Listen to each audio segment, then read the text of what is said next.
করে স্বপ্নে দেখি কিয়ামত কায়েম হয়ে গেছে, মানে কিয়ামতের যে 10টা আলামত, একটা আলামত শুরু হয়ে গেছে। সেটা কি?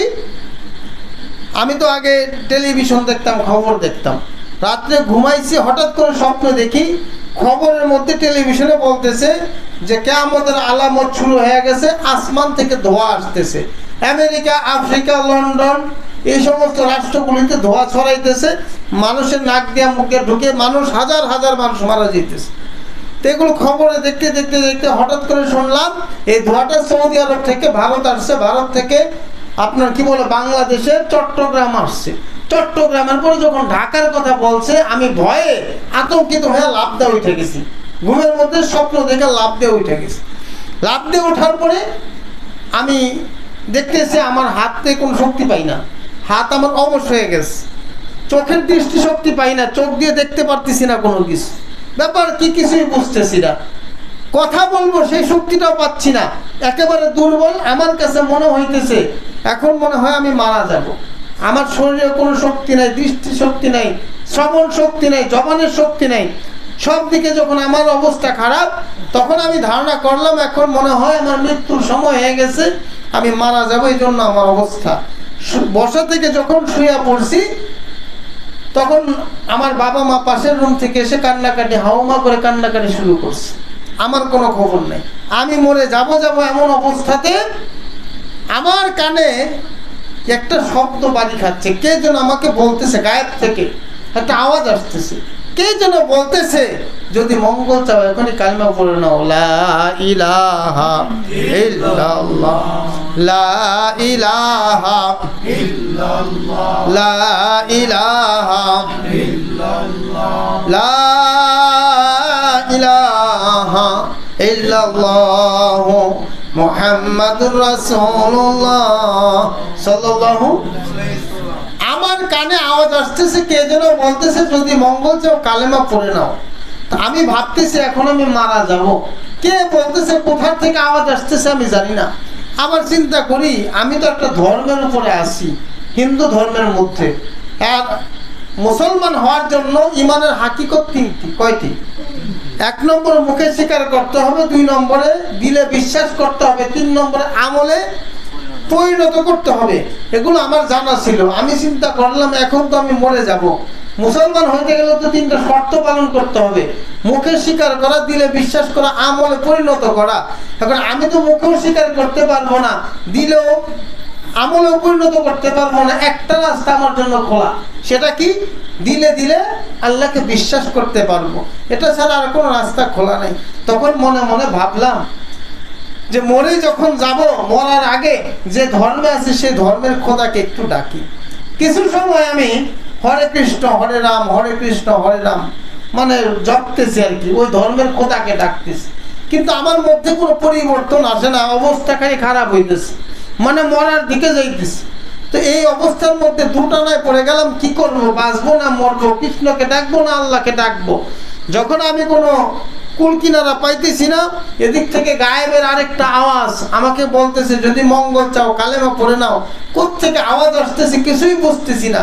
তবে হ্যাঁ, আমার ভিতরে একটা জিনিস কাজ করছে, সেটা হলো যখন আমি হিন্দু ছিলাম, আমি যখন কোনো মসজিদের কাছ দিয়ে হাইটে যেতাম, খোদার কসম করে বলে আপনাদেরকে খুশি করার জন্য বলি না, যখন কোনো মসজিদের কিনার দিয়ে যাইতাম আর তাকায় তাকায় দেখতাম মুসল্লিরা এক কাতারে দাঁড়ায় নামাজ পড়ে, রুকু করে, সেজদা করে, বাবা খোদার কসম করে বলে আমার অন্তরটা মনে হয়তো কে যেন মসজিদ থেকে টানতেছে।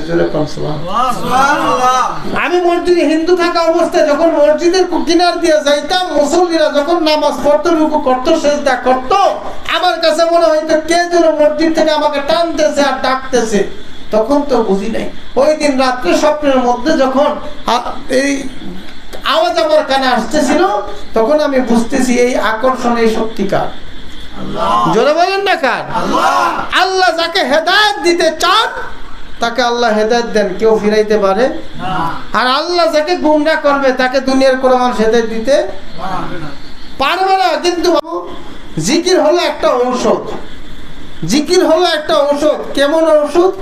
আপনার আমার শরীরে কোথাও যদি কেটে যায়, যদি কোথাও ঘাও হয়, শরীরে কোথাও যদি কোনো সমস্যা হয়, আমরা ডাক্তারের কাছে গেলে ডাক্তার আমাদেরকে ঔষধ দেয়, মলম দেয়, ওষুধ মলম ব্যবহার করার পরে আমাদের শরীরের যে রোগ, শারীরের যে রোগ, ওই রোগটা দূর হয়ে যায়।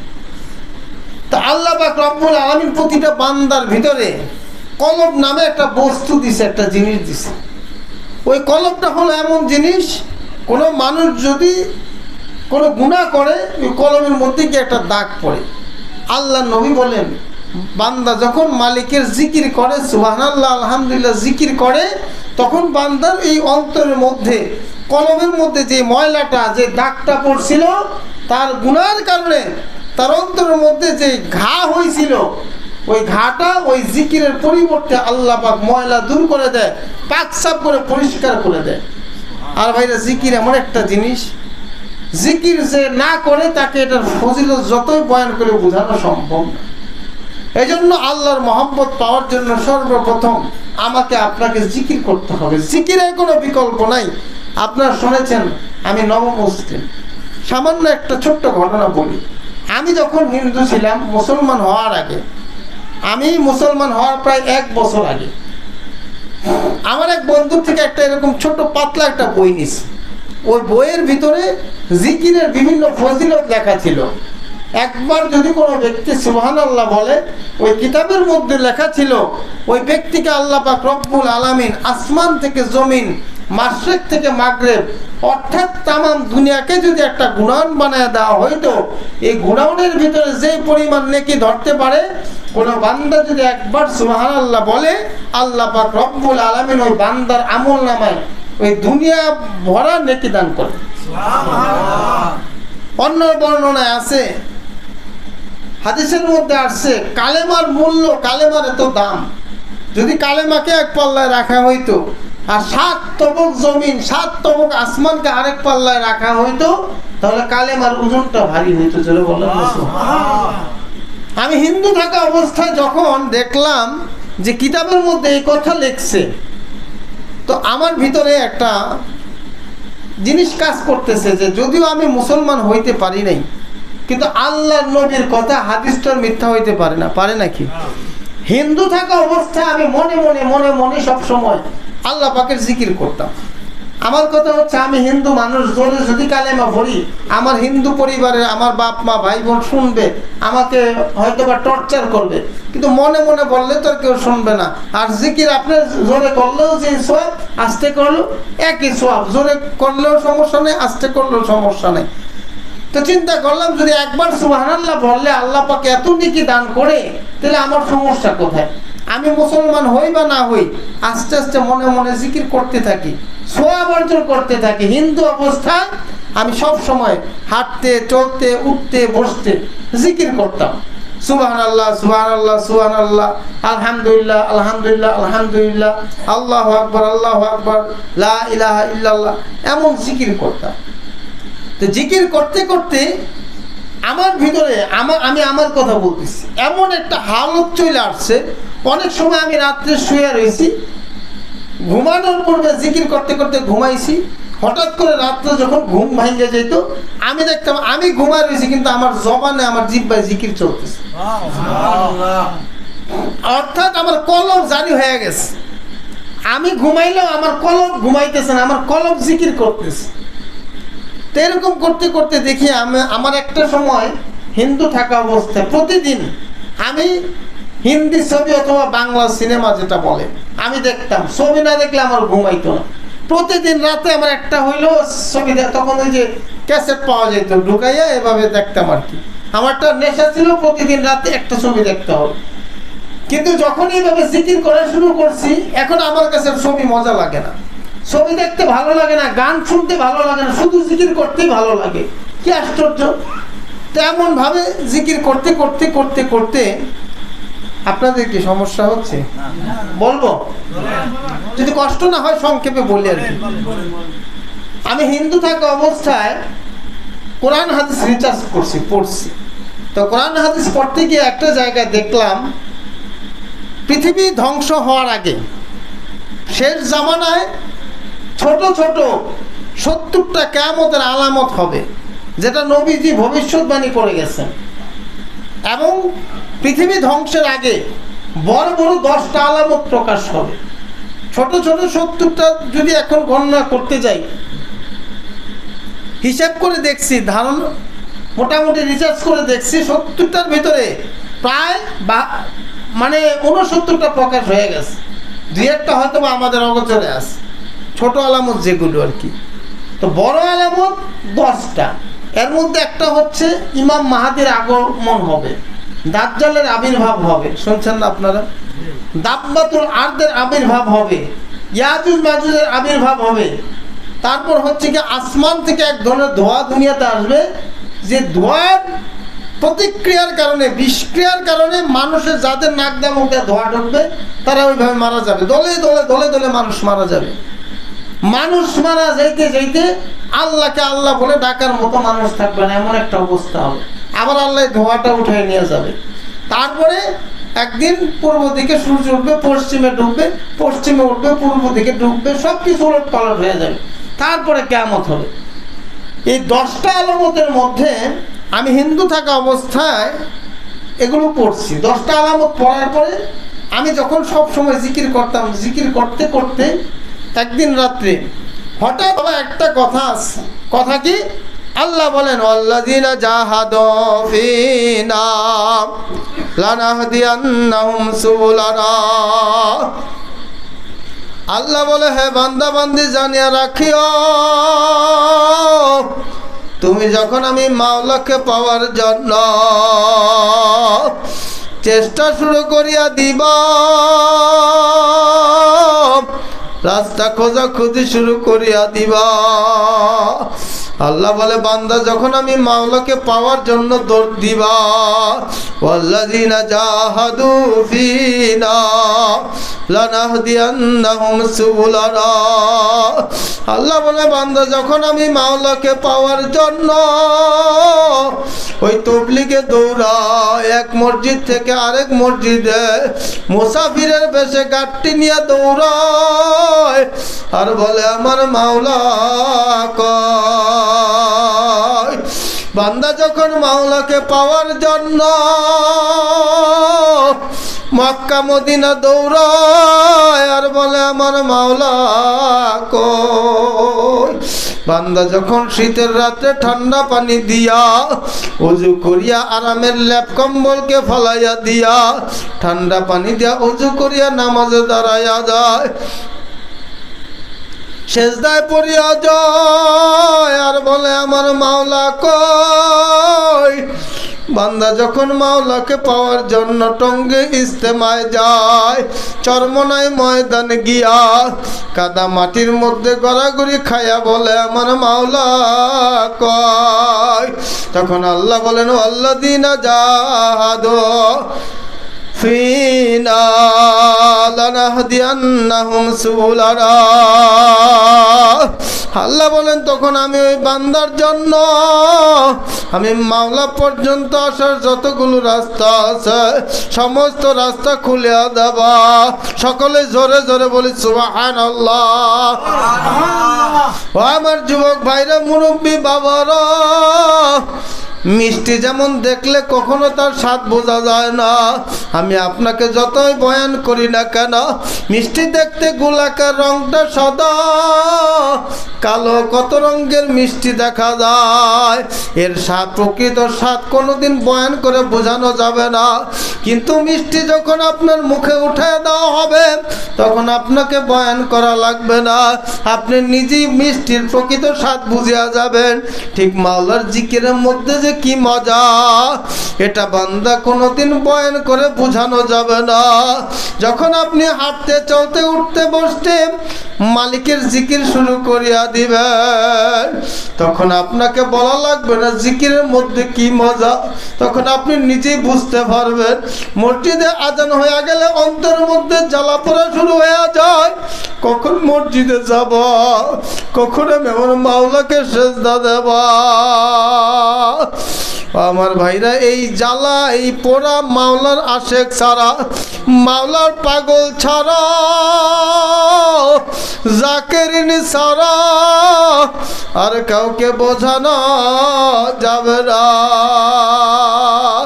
এই জন্য আমার যুবক ভাইরা, মুরব্বী বাবারা, আমি কোরআনুল কারীম থেকে ছোট্ট একখানা আয়াত পাঠ করেছি। আল্লাহ পাক রব্বুল আলামিন বলেন, কুল্লু নাফসিন যায়িকাতুল মাউত। আল্লাহ পাক রব্বুল আলামিন বলেন, হে বান্দা বান্দি জানিয়ে রাখো, পাঁচতলায় থাকো আর গাছতলায় থাকো, একদিন কিন্তু সবাইকে মৃত্যুর স্বাদ গ্রহণ করতে হবে। মরণ থেকে তুমি যতই পালাও না কেন, ওয়ালা কুনতুম ফি বুরুজিম মুশাইয়্যিদা। আল্লাহ পাক রব্বুল আলামিন বলেন, হে বান্দা বান্দি জানিয়ে রাখিও, তুমি মৃত্যু থেকে পালাবার জন্য যদি আসমানের বুরুজের মধ্যে গিয়া পালাও, ওই গহীন সমুদ্রের তলে গিয়াও পলাও, ওই পাহাড়ের চূড়ায় গিয়া পলাও না কেন, যত গোপন বাংকারে গিয়া পলাও, জানিয়ে রাখো আমার আজরাইল থেকে কিন্তু তুমি মুক্তি পাইবা না। তুমি যেখানে যাও না কেন সেখানে আমার আজরাইল হাজির হয়ে যাবে রে বাবা। মালিকের কথা কোনোদিন মিথ্যা হইতে পারে না। আমার আল্লাহ বলেন, কুল্লু নাফসিন যায়িকাতুল মাউত, মৃত্যুর স্বাদ সবাইকে গ্রহণ করতে হবে রে বাবা। কিতাবের মধ্যে লেখেন, যখন কোনো হারামি, বদমাশ, বেনামাজি, নাফরমান, গুনাহগার তার সামনে যখন আজরাইল আলাইহিস সালাতু ওয়াস সালাম আসিয়া দাঁড়ায়া যায়, তখন ওই বেনামাজি, সুদখোর, ঘুষখোর, হারামখোর আজরাইলের চেহারাটা দেখে ভয় পাইয়া যায়, কলিয়াটা শুকাইয়া যায়। ওই নাফরমান যখন আজরাইলের দিকে তাকায়, তাকায় দেখে আজরাইল আলাইহিস সালাতু ওয়াস সালামের মাথা আসমানে, পা জমিনে, এক হাত মাশরিকে আর এক হাত মাগরিবে, তামাম পৃথিবী জোড়া শুধু আজরাইল আলাইহিস সালাতু ওয়াস সালামের শরীরটা দেখা যায়। তামাম শরীরের মধ্যে কালো কালো লম্বা লম্বা এমন কতগুলো পশম থাকবে, যে পশমের গুঁড়া দিয়া আগুনের ঝিলকির মতো বের হইতে থাকবে রে বাবা। নীল রঙের দিঘির মতো দুইখানা চক্ষু নাফরমান গুনাহগারের দিকে তাকায়া যখন চোখরাঙ্গানি মারবে, তখন ওই বেনামাজি গুনাহগার ভয়ের কারণে রুহটা বাইর হইতে চাইবে না। তার 360টা মোকামে গিয়ে দৌড়াদৌড়ি ছুটাছুটি শুরু করিয়া দিবে। কিতাবের মধ্যে লেখেন, হাফতে দরিয়া গারবানু শাম তানা গারদাদ জানেমান, শরবতে দিদারে বাইয়া দজবে মাহবুবে মার।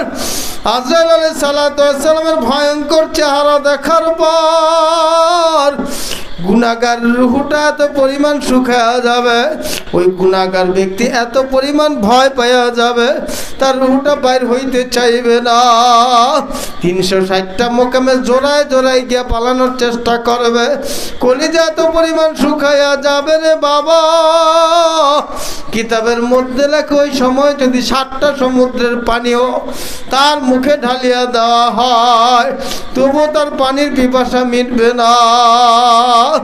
আজরাইল আলাইহিস সালাতু ওয়াস সালাম রুহটার মধ্যে থাবা মারিয়া ধরিয়া যখন টান মারবে, কলিজার রগগুলো সব সিরিয়া সিরিয়া বাইর করে নিয়ে যাবে রে বাবা। তোমাকে আমাকে কাউকে দুনিয়ায় থাকতে দিবে না।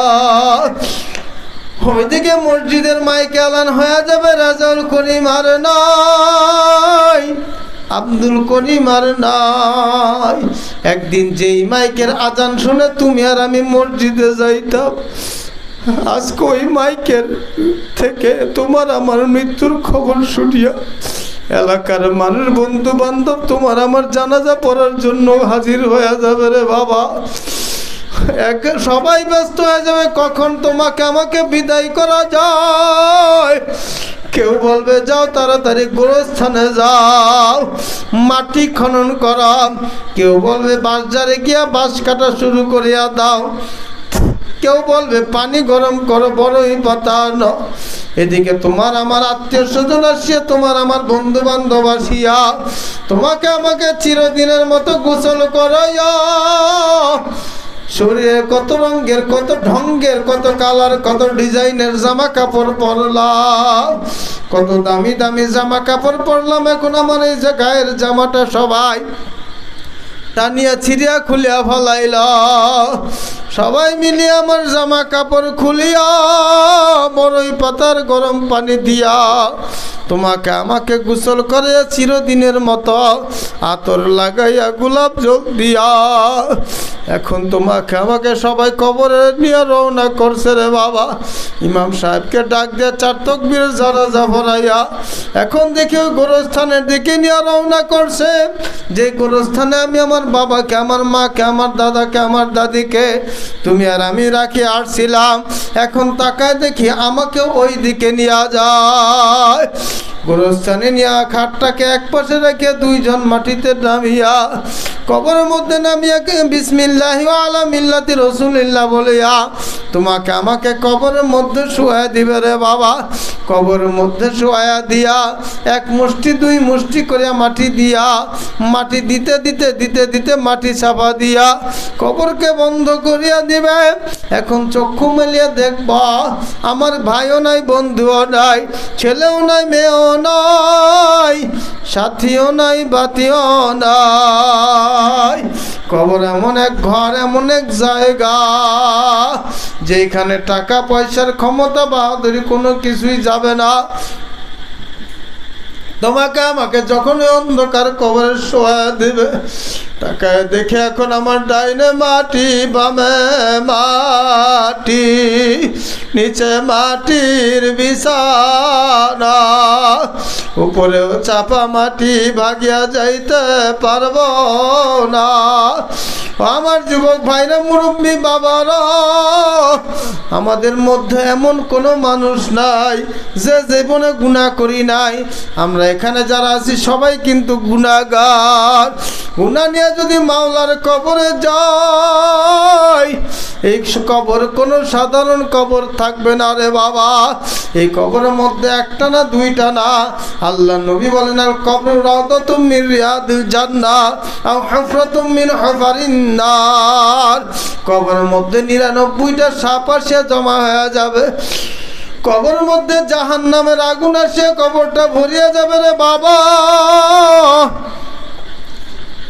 ওই কবরের মধ্যে একা একা কেমনে থাকব?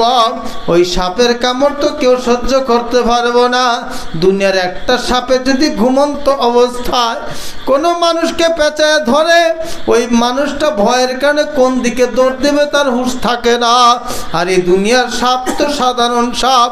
কবরের মধ্যে যেই সাপকে আল্লাহ পাক নাফরমানের জন্য, আযাবের জন্য ব্যবস্থা করে রাখছে, ওই সাপ কোনো দুনিয়ার সাপের মতো সাধারণ সাপ না। ওই সাপ সম্পর্কে আল্লাহর নবী বলেন লা নুফিখা ফিল আরদি মা আমবাতাত খাদরা। ওই সাপগুলো এমন ভয়ঙ্কর, এত বিষাক্ত, ওই সাপ যদি দুনিয়ার এক প্রান্ত থেকে একবার শ্বাস ফালাইতো, একবার শ্বাস ফালানোর কারণে তামাম দুনিয়ার মানুষ, গরু, ছাগল, গাছপালা, তরুলতা, যেখানে যা কিছু দেখা যায় সব কিছু জ্বলিয়া পুড়িয়া ছাই হয়ে যাইত রে বাবা। ওই একটা না, 2টা না, 99টা সাপে কটকট করিয়া নাফরমানকে পেঁচে ধরে কামড়ানো শুরু করবে। তখন গুনাহগার সাপের কামড় সহ্য করতে না পারিয়া সাপকে ধরিয়া বলবে রে সাপ, আমাকে একটু মাফ করিয়া দে, আমাকে একটু ক্ষমা কর, আমি তো সহ্য করতে পারি না। তখন আল্লাহ পাক রব্বুল আলামিন সাপের জবানকে খুলে দিবে। সাপ বলবে রে নাফরমান, তোকে আমার আল্লাহ দুনিয়ার জিন্দেগিতে 50 বছর, 60 বছর, 70 বছর হায়াত দান করছিল। এই 50, 60, 70 বছর হায়াত পাইয়া আমি আমার মালিকের হুকুম মানো নাই, মালিকের সন্তুষ্টি অনুযায়ী চলো নাই। বান্দা তুই মানুষ হইয়া মালিকের সঙ্গে বেঈমানি করতে পারো, কিন্তু আমি সাপ মাওলার সঙ্গে বেঈমানি করব না, মাওলার হুকুমের অমান্য করব না, আমি তোকে ছাড়ব না। এই কথা বলিয়া কটকট করে সাপ যখন কামড়ানো শুরু করবে, কিতাবের মধ্যে লেখো একটা সাপে যদি কোনো মানুষকে একবার দংশন করে 40 বছরের মধ্যে সাপের বিষ ক্রিয়া শেষ হবে না। এই সাপ কিয়ামত পর্যন্ত নাফরমানকে পেঁচে ধরে কামড়ানো শুরু করবে রে বাবা। এই জন্য বলেছি আমাদের মধ্যে এমন কোনো মানুষ নাই যে জীবনে গুনাহ করি নাই। আমরা সবাই গুনাহগার। আমার যুবক ভাইরা, মুরব্বী বাবারা, একটু চক্ষুটা বন্ধ করে মজলিসের মধ্যে বসিয়া এখন যদি মালিকের কাছে চোখের পানি ফলাইয়া কানতে পারি আর তওবা করতে পারি রে বাবা। আল্লাহ নবী বলেন, মান বাকা মিন খাশিয়াতিল্লাহ হারামাল্লাহু তিলকাল আইনা আলান নার। নবীজি বলেন, হে আমার উম্মতেরা, তোমরা যখন মাওলার ভয়ে, মাওলার জাহান্নামের ভয় এক ফোঁটা চোখের পানি ছাড়িয়া দিবা, তোমার ওই চোখের পানির জন্য, চোখের পানির বরকতে আমার মাওলায় তোমার জন্য জাহান্নামের আগুনকে হারাম করিয়া দিবে। এই জন্য আমার ভাইরা সবাই চোখের পানি ফলাইয়া মালিকের কাছে তওবা করবা। আমার মাওলা বড় দয়ার মাওলা, আমার মাওলা বড় মায়ার মাওলা। আল্লাহ পাক ডাক দিয়ে বলেন, ইয়া ইবাদিয়াল্লাযিনা আসরাফু আলা আনফুসিহিম লা তাকনাতু মির রাহমাতিল্লাহ। আল্লাহ পাক বান্দা বান্দিকে ডাক দিয়ে বলেন, হে বান্দা বান্দিরা, তোমরা আমি মাওলার রহমত থেকে নৈরাশ হইও না। তোমরা যত বড় গুনাহ করো না কেন রে বান্দা, আল্লাহ বলেন, যখন আমি আল্লাহর কাছে একবার মাফ চাইবা, আমি মাওলার কাছে যখন একবার মাফ চাইবি রে বান্দা, বান্দা যখন তুই তওবা করার মতো তওবা করবি, তোর জীবনের সমস্ত গুনাহকে আমি আল্লাহ ক্ষমা করে দেব। বলি সুবহানাল্লাহ। আমার যুবক ভাইরা, মুরব্বী বাবারা, এই গুনাহ নিয়ে যদি একবার কবরে যায়, এই কবর কিন্তু শেষ ঠিকানা না। একটা নির্ধারিত সময় পর্যন্ত, অর্থাৎ যে যখন মরি না কেন, কিয়ামতের ময়দানে, হাসরের ময়দানে একদিন আমাদেরকে সবাইকে উঠতে হবে। ওই হাসরের ময়দানে যখন আপনি উঠবেন, আমিও উঠব। ওঠার পরে সমস্ত মানুষগুলো দেখবে নাফরমান বেঈমানেরা জাহান্নামের ভয়ে লাফালাফি শুরু করিয়া দিছে। হাসরের ময়দানকে দেখার পর দূর থেকে জাহান্নাম নাফরমান বেঈমানদেরকে দেখিয়া গুরিম গুরিম আওয়াজ দিয়া লাফায়া লাফায়া আসতে থাকবে, আর মালিকের কাছে ফরিয়াদ করে বলবে, মাবুদ গো। জাহান্নাম ডাক দিয়া বলবে, মালিক, তুমি আমাকে বানাইছা, তুমি কি আমাকে খোরাক দিবা না?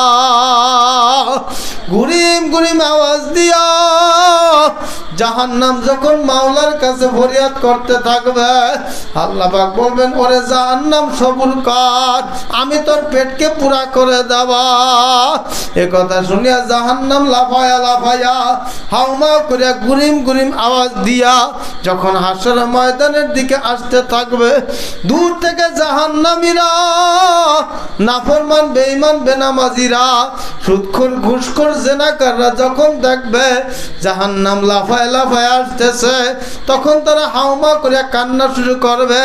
শুধু কান্না করবে না, আল্লাহ পাক রব্বুল আলামিন পবিত্র কালাম পাকের মধ্যে বলেন, ওই সময় জাহান্নামের ভয়াবহতা দেখিয়া, হাসর ময়দানের ভয়ঙ্কর পরিস্থিতি দেখার পর নাফরমান গুনাহগার গুলো কাঁদবে, আফসোস করে বলবে, ইয়া লাইতানি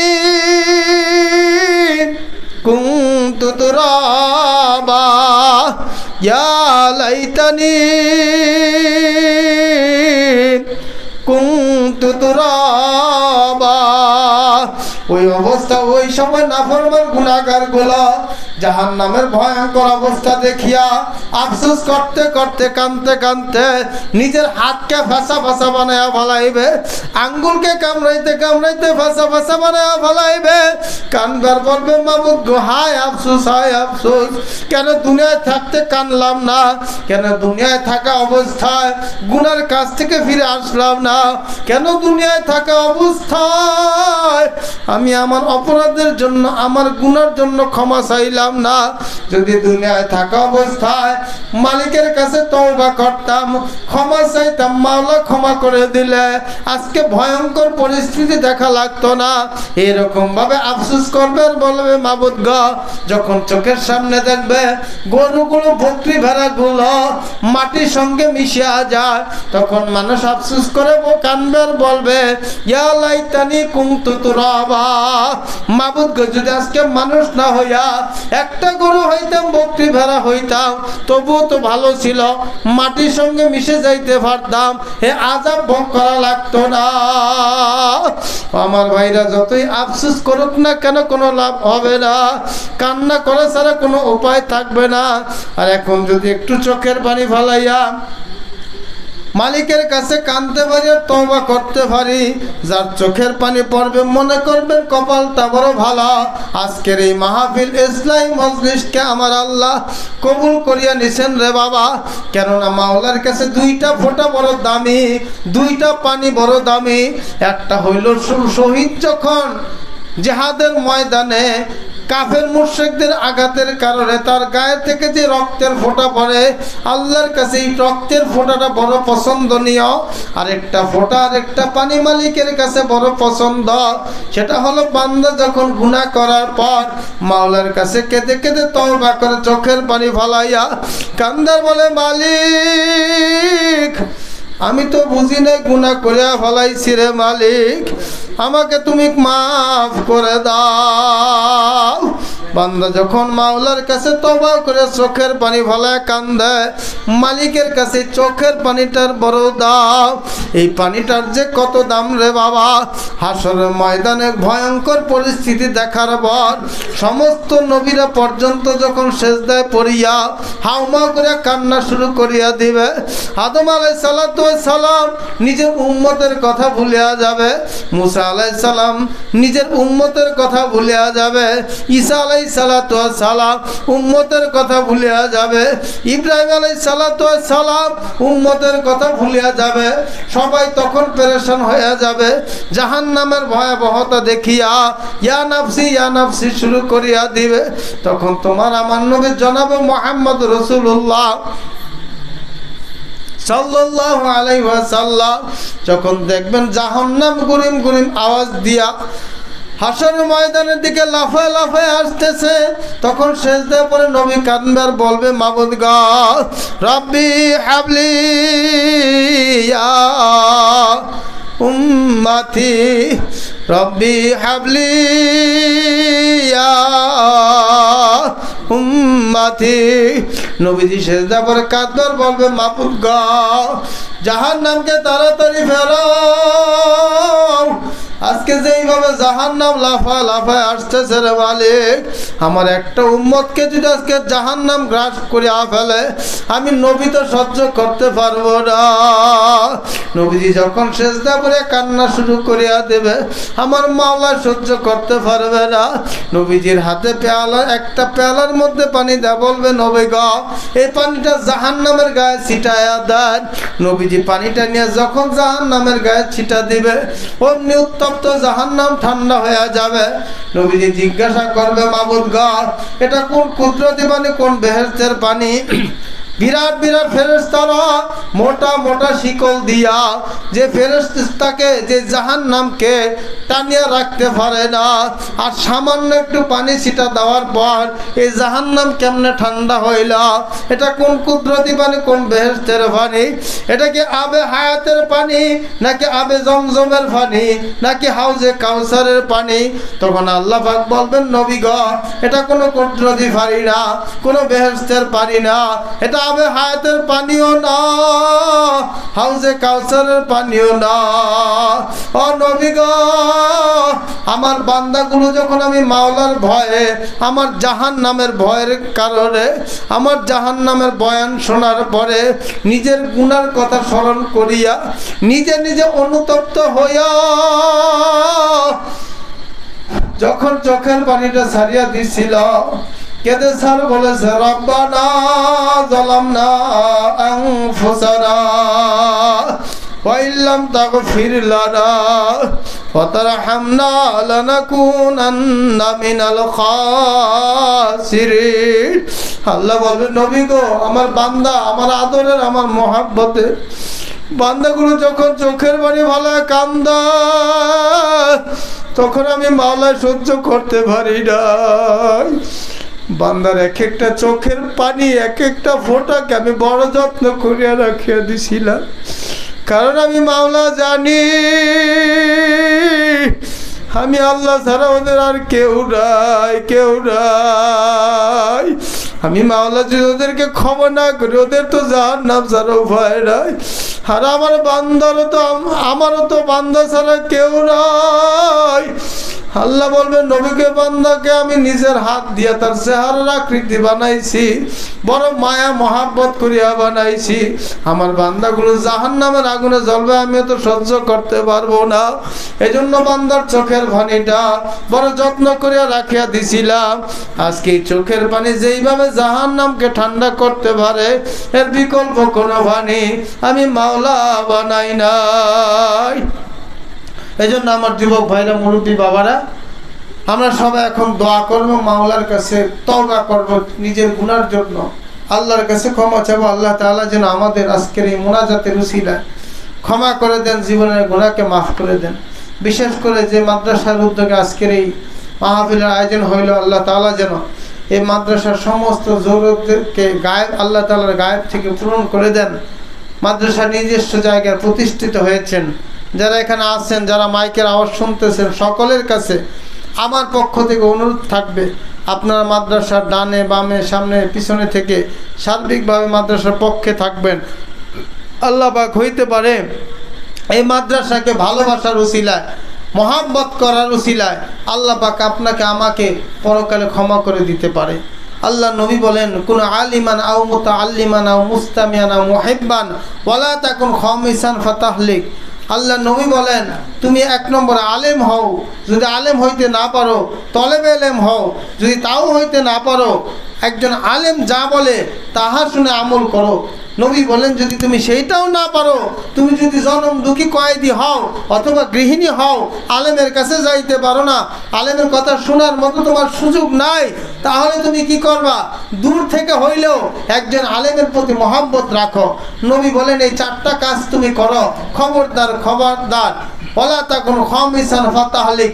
তুমি যদি পঞ্চম হইয়া যাও, অর্থাৎ আলেমের বিরোধিতা করো, আলেমের সমালোচনা করো, আলেমের সঙ্গে হিংসা বিদ্বেষ রাখো, আল্লাহ নবী বলেন ফাতাহলিক, তুমি ধ্বংস হয়ে যাইবা।